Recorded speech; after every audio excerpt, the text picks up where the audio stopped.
Negroni Sbagliato, how COVID changed the culture of aperitivo, and why you should get Chinese food even though you're in Italy. This week, we're in Milan. Traveling the world to bring you delicious dishes, tasty beverages, and interesting experiences. This is the Destination Eat Drink Podcast on the Radio Misfits Podcast Network. I'm Brent Peterson. Welcome to Destination Eat Drink, the travel podcast for foodies. This is the place where we try the best dishes and drinks from around the world. This week, we're in Milan with foodie tour guide and blogger Jackie DeGiorgio. But first, if you like food and travel, be sure to rate and review the podcast on your podcast app. It's super easy to do, and it really helps other people who like food and travel find us here at Destination Eat Drink. Thank you so very much. Jackie DeGiorgio is an American who's made her home in Milan for almost 10 years. Jackie gives private food tours of the city she calls home and writes an excellent food-focused blog called A Signora in Milan. Karen and I were in Milan recently, and we met up with Jackie for a coffee and some tiramisu and other treats at one of her favorite spots. It was a lovely conversation, so I asked Jackie to come on the podcast, and luckily, she said yes. We talk about why Milan is an underrated destination, its amazing multicultural food scene, and why there's more Japanese restaurants in Milan than trattorias serving risotto. We also do a deep dive into aperitivo culture and how it's changed since COVID, and Jackie shares some of her favorite gelato spots in a city I think rivals Florence for the crown of best gelato city. Okay, I'm starving, so let's eat. Destination Eat Drink.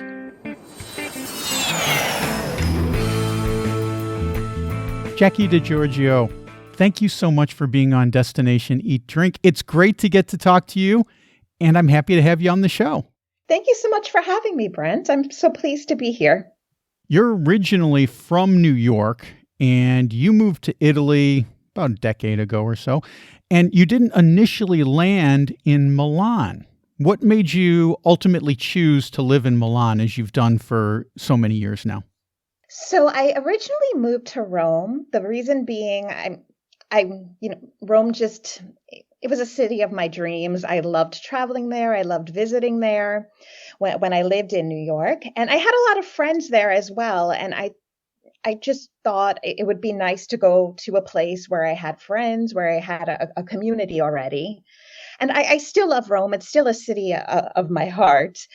But I was spending a lot of time in Milan during that year, and I just felt drawn to the city. I felt a belonging.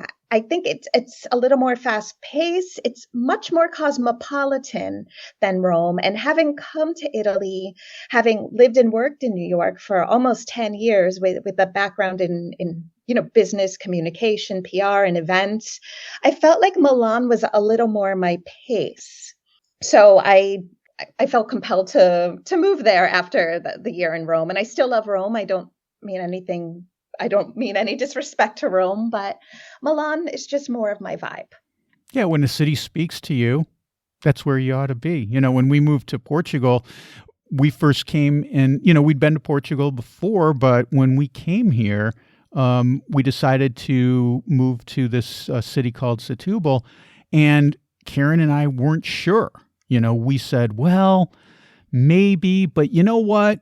We have flexibility. If we don't like it, 4 months, 6 months, a year from now, we can go somewhere else. Now, we can't imagine living anywhere else. But when you have that city that kind of speaks to you, you know that you've landed in a place that you can call home. And that's really nice, I think. Exactly. Yes. And it's nice for you as well. It's just, you understand what I mean? It's just a feeling. It's so hard to articulate it, but it's just something, your intuition, your gut, it's just speaking to you. And you just know this is where I belong. We were lucky enough to have coffee with you when Karen and I were in Milan recently. And you said something that really resonated with me. I was describing to you how I was having a little bit of trouble really wrapping my arms around Milan as a city, understanding its personality. And you said to me, you got to think of Milan like you think of New York City. It's a multicultural capital with people and cuisine from all over the world. And once you said that, I kind of felt like a switch was flipped, and I really felt more comfortable in Milan. Well, that makes me so happy to know that. I could see the thing about Milan is it's sort of overshadowed by the fact that it's in Italy. So when you look at its fellow Fashion Week cities like London, New York, and Paris, you look at how widely covered the food and beverage scenes are by various media. But Milan remains, overlooked and undervalued. And that really upsets me because I believe it's Italy's best unkept secret.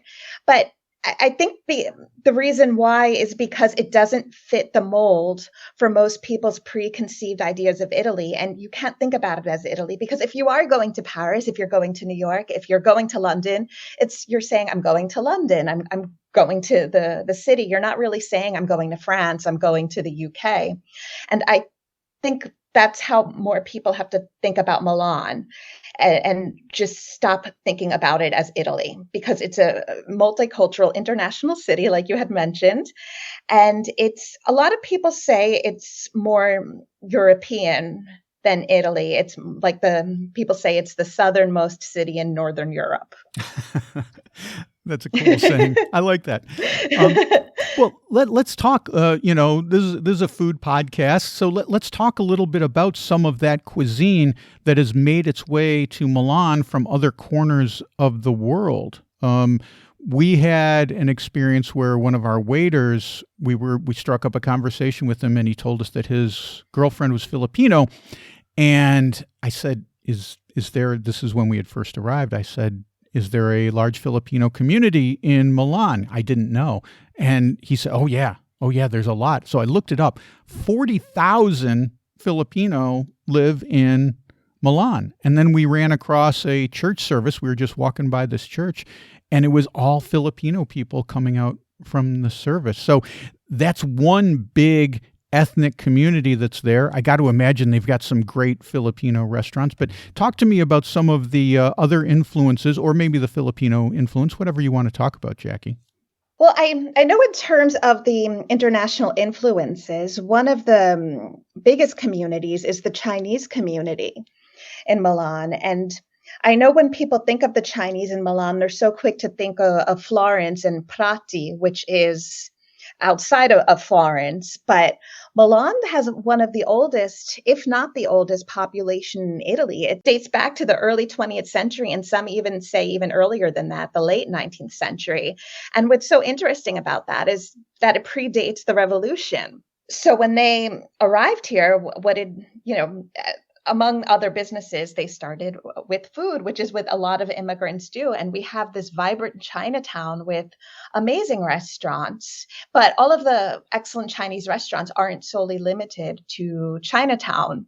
There are some really great places. One classic from, I believe, 1980 or 1981, it opened, called Il Giardino di Giada, or Giada's Garden, that's near the Duomo. And that's a classic as well. And that's actually the restaurant that Chinese people in China will hear about and want to come there. For instance, the owner had told me that he had recently had two guests. One was a Chinese person from Paris, a Chinese person from Brussels, or living in Paris and Brussels, respectively. And this place was recommended to them by fellow Chinese people to come and eat there. And I think that's so interesting. But especially, like I was saying before, with Italy, you would think, like, why would I go to Milan and eat Chinese food? I'm in Italy. But right. That's not, if you were in New York and someone told you go to this Chinese restaurant in London or Paris and you heard there were great Chinese restaurants there, you would go. But in Milan, it's like, but I'm in Italy, I'm not going to go eat Chinese food. Right. But they should. Yeah, they should. I was walking around Chinatown, and I was I was looking everywhere. I was like, this is so cool. I really love the vibe there. We lived in Honolulu for a while, and there's a great Chinatown there. But this Chinatown didn't remind me of that at all, because there's all of these tiny little restaurants, like almost barely, wide enough for two people to fit in shoulder to shoulder. And it's just like, there's the kitchen. There's the counter, and there's where you get your food. There's no tables. It's just like, here's your food, go do your thing. And there's all of these places. Of course, there's sit-down restaurants too, but it was kind of incredible. All of these places that are, all stacked together in this Chinatown. I don't want to make it sound like everything is crowded and mashed together, but all of these small little almost pop-up stalls were kind of mind-blowing in a way. I agree with you. What I love particularly about that is just how different all the places are. There are down restaurants. And I would say within the last 5 years or so, a lot of places have opened that are what you were describing, the windows and the counters that you go and just get some street food, something you can eat with your hands really quickly while you're walking, or you can just stand there and eat and continue on your way. But what's really interesting about it is how nestled in between all of these places are some historic shops and destinations. Like there's the Cantina Isola wine bar. Oh, I'm so glad you brought them up because we went to that place on your recommendation, and that place is incredible. Talk about it a little bit, Jackie, because I love Cantina Isola. It's an epic wine bar. It's been there since, I believe, 1896. And it's one of those places, what I love about it, for as long as I can remember, it's open all August long. It's even open on Ferragosto, the August 15th holiday. So it's during the summer months, it's sort of, it provides a comfort for people who are in town and want somewhere great to go. But that aside, what it's really famous for is it has something like 2,000 bottles of wine, and they will open any bottle of wine you want and pour it for you by the glass so that you can taste it and drink it, which I think is really cool because a lot of places won't do that. And it has an indoor section, but the indoor is really small. But outside, there's a covered seating area, which if you walk by there any night, especially on the weekends, it's always full. And then there's always people standing around it just with their glasses of wine on the sidewalk, drinking and enjoying, the aperitivo hour.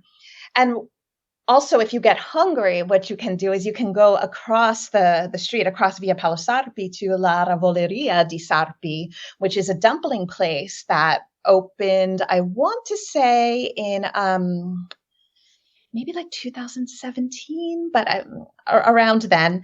And you can go get the dumplings. And if you manage to be one of the rare few who get a table inside, they're happy to let you bring any food from outside in to eat there. But you can just go across, get the dumplings, bring them back with you. And it's just so chill. And it's really some of the best vibes in the city. I think that it's a place that really encompasses the spirit of Milan, especially Milan today. I was talking to, I think, the owner of Cantina Isola. His name is Luca, I believe.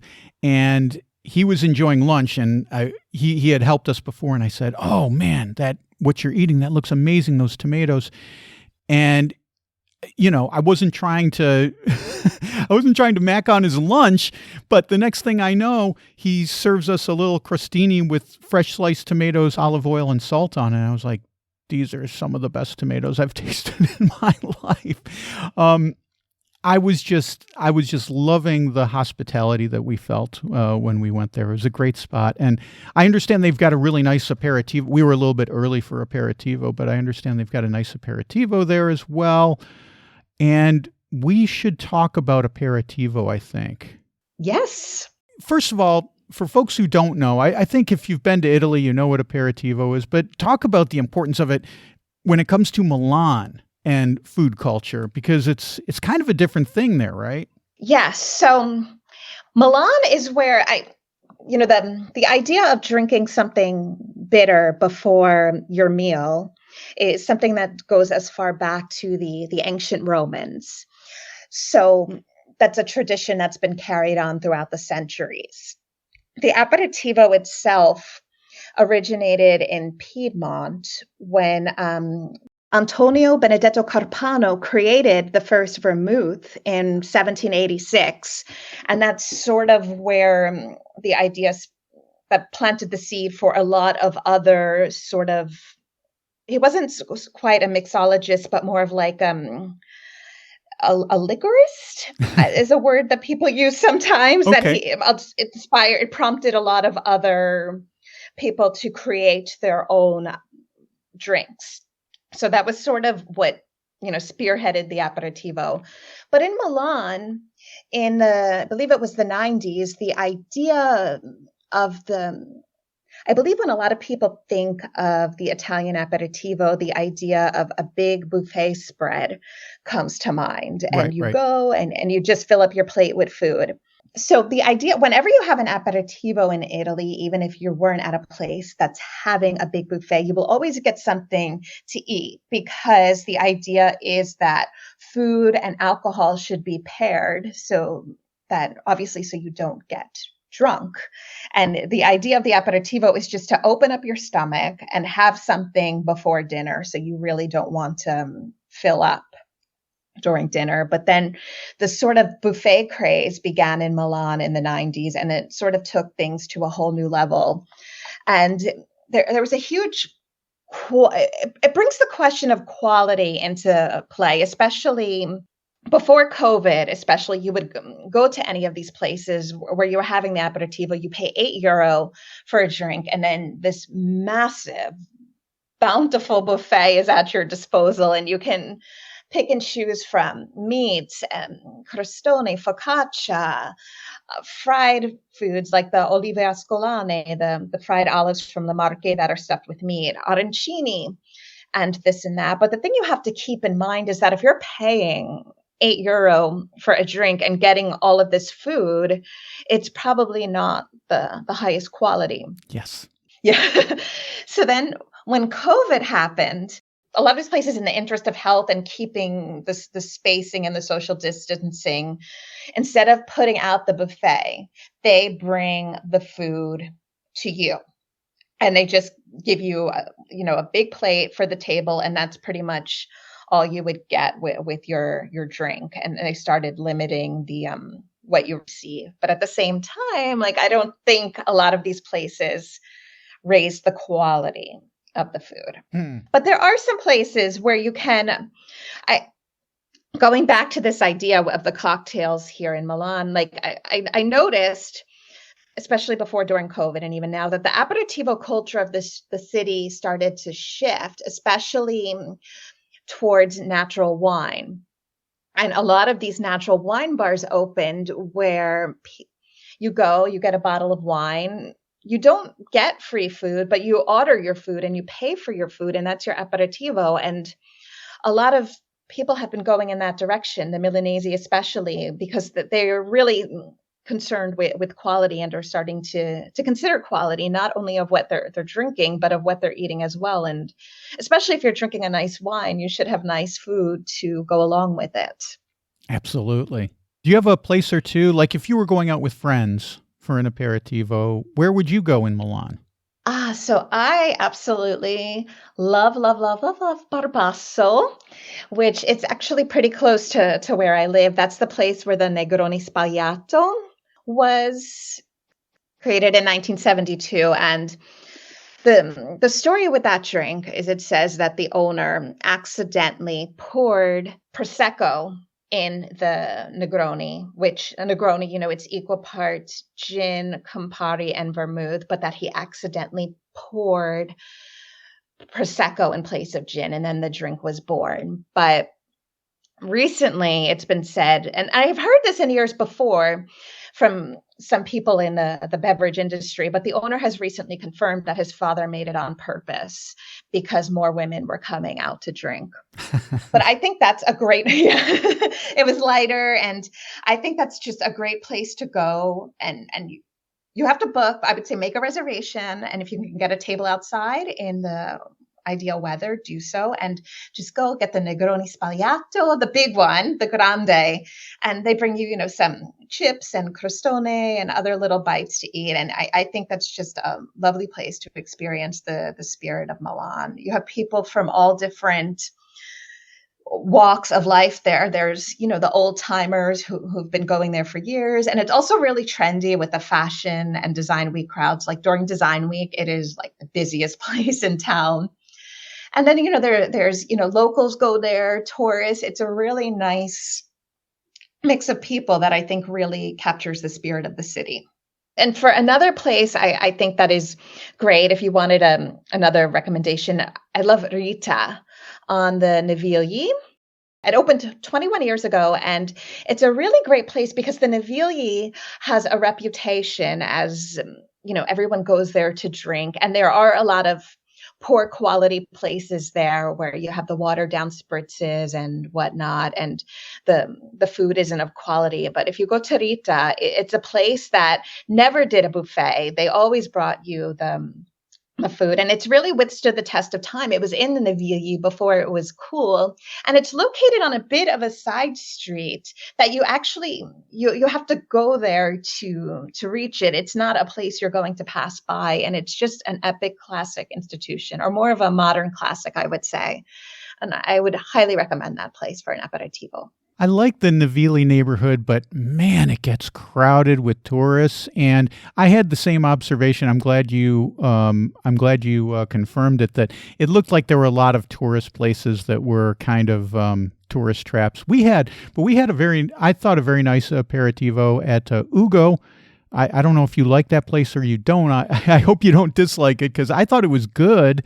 And they brought a really nice aperitivo, and they were very accommodating to different dietary restrictions, and the quality of the little plate that they brought out to us, I thought was very good, and they had interesting cocktails.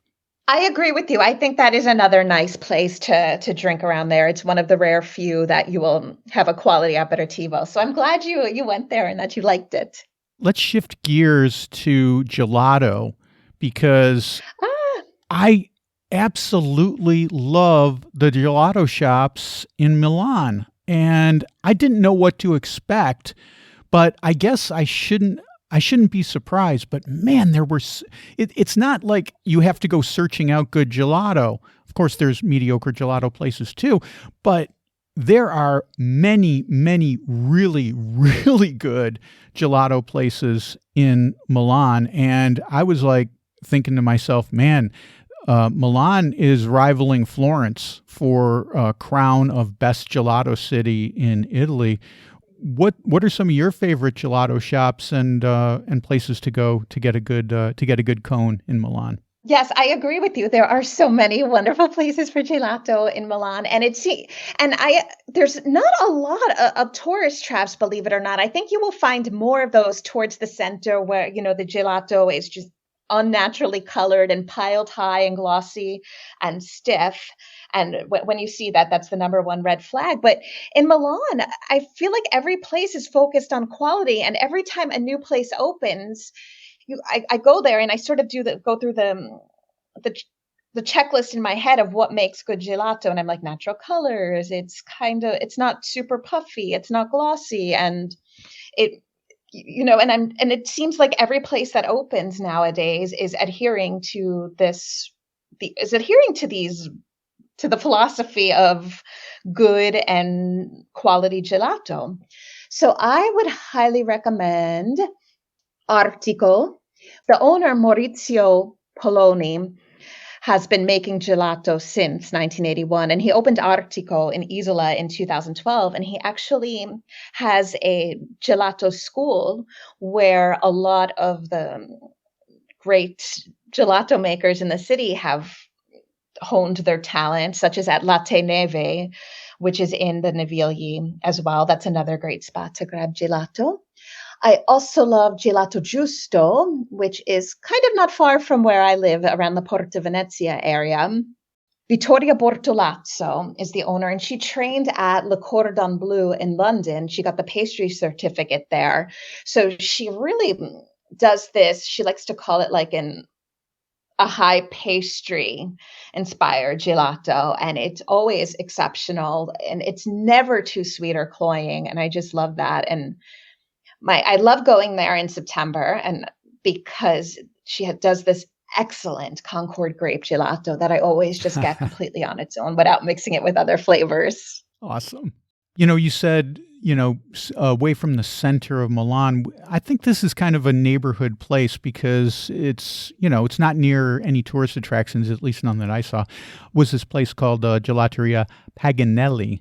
And we went there, and this might have been some of the best pistachio pistachio gelato I've had in my life. I mean, it was incredible.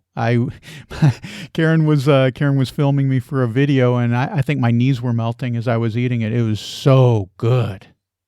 Yes, that's another place. See, there's so many good places that it's hard to include them all, but I absolutely agree with you. That's one of the top spots as well. That's a historic spot. It opened in 1930, and the owner now, Francesco Paganelli, that was his family who founded it. And what I love about it is that it still maintains that old school charm, but it's so contemporary. He does really great liquor flavored sorbets as well. I know in the past he's had a Franciacorta flavored sorbet.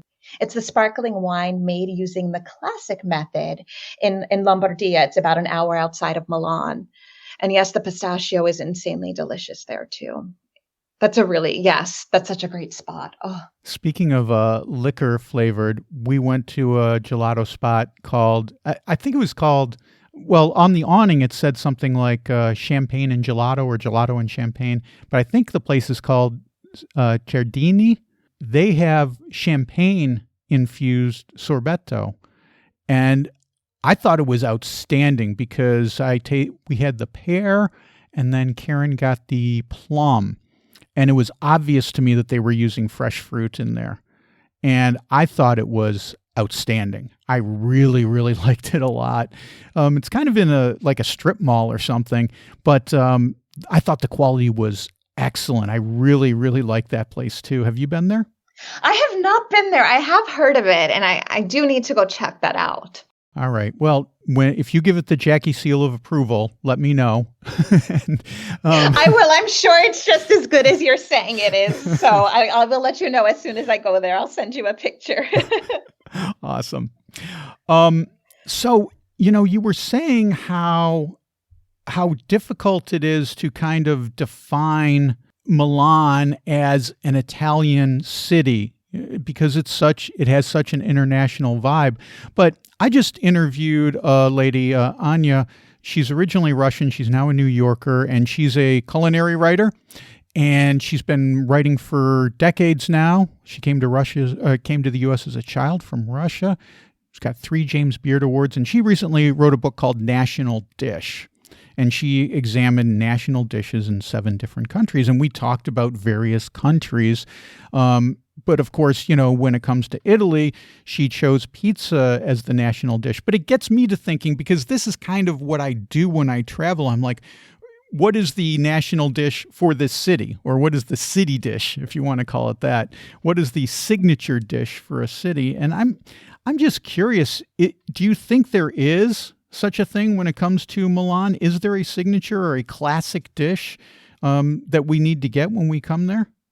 Yes, there are some classic dishes, absolutely.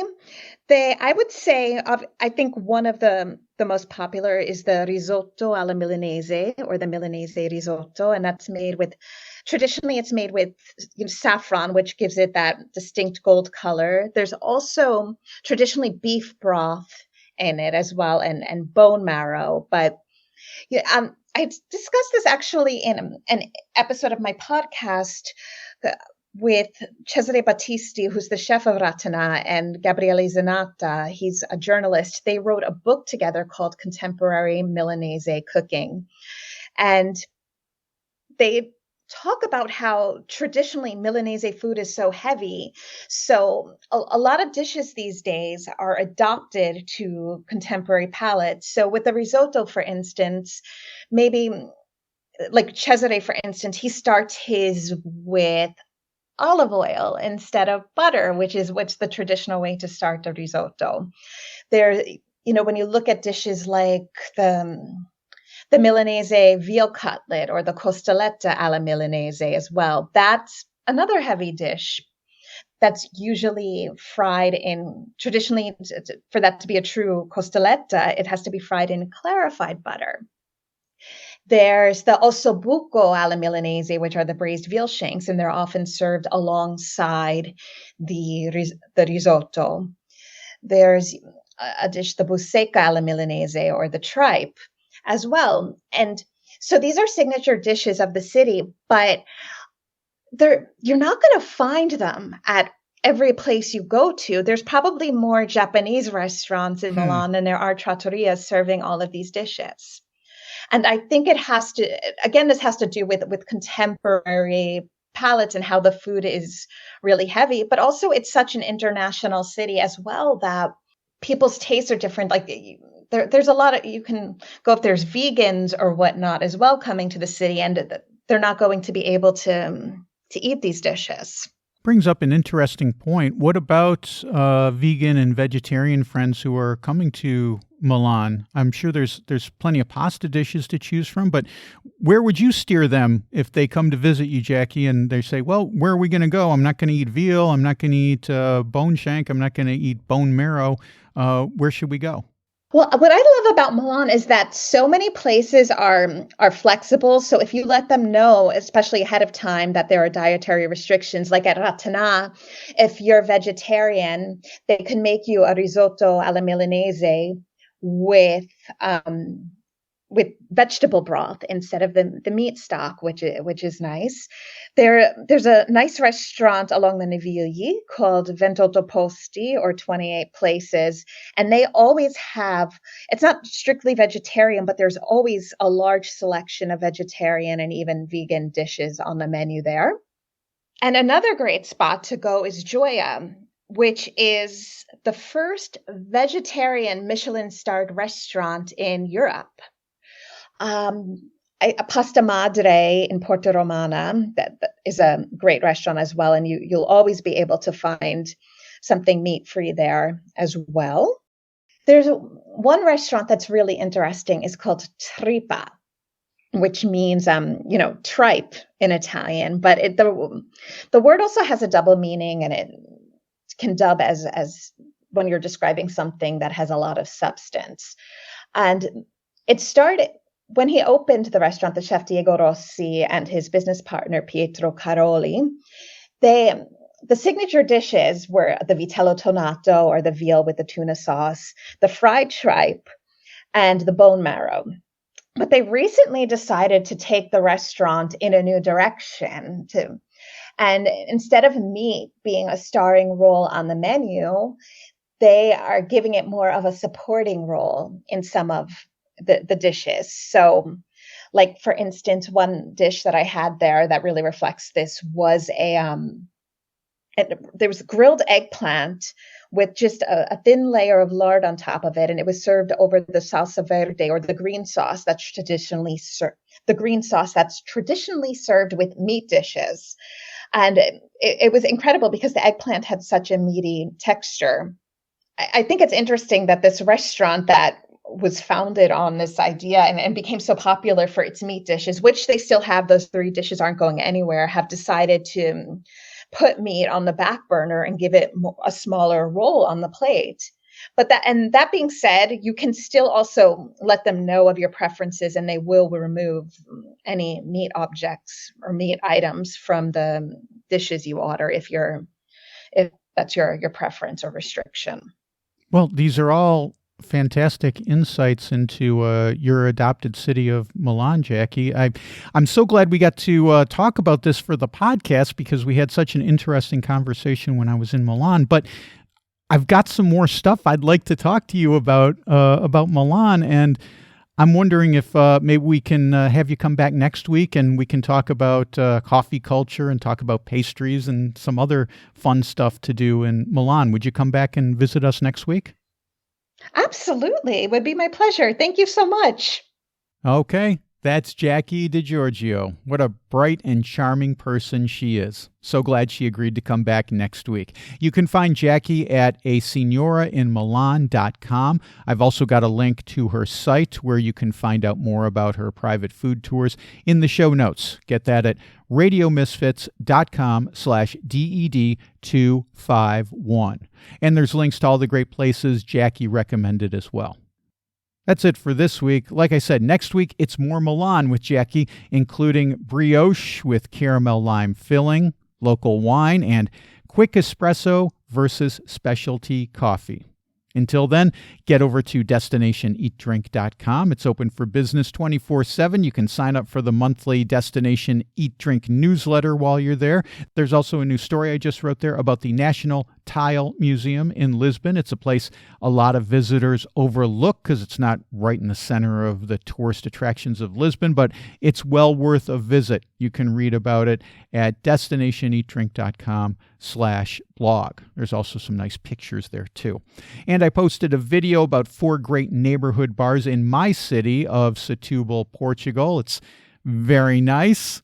Great places to hang and, just neighborhood places. Some people might call them dive bars. Not me, I'm too polite for that. Just click on the video tab at destinationeatdrink.com, or you can watch it right on YouTube at Destination Eat Drink 946. Destination Eat Drink is distributed by the Radio Misfits Podcast Network and a guy who likes his champagne sorbet made with scotch, Ed Silla. Thanks, Ed. I'm Brent Peterson. I'll see you down the road. Join us next week for another culinary adventure on Destination Eat Drink, a presentation of the Radio Misfits Podcast Network.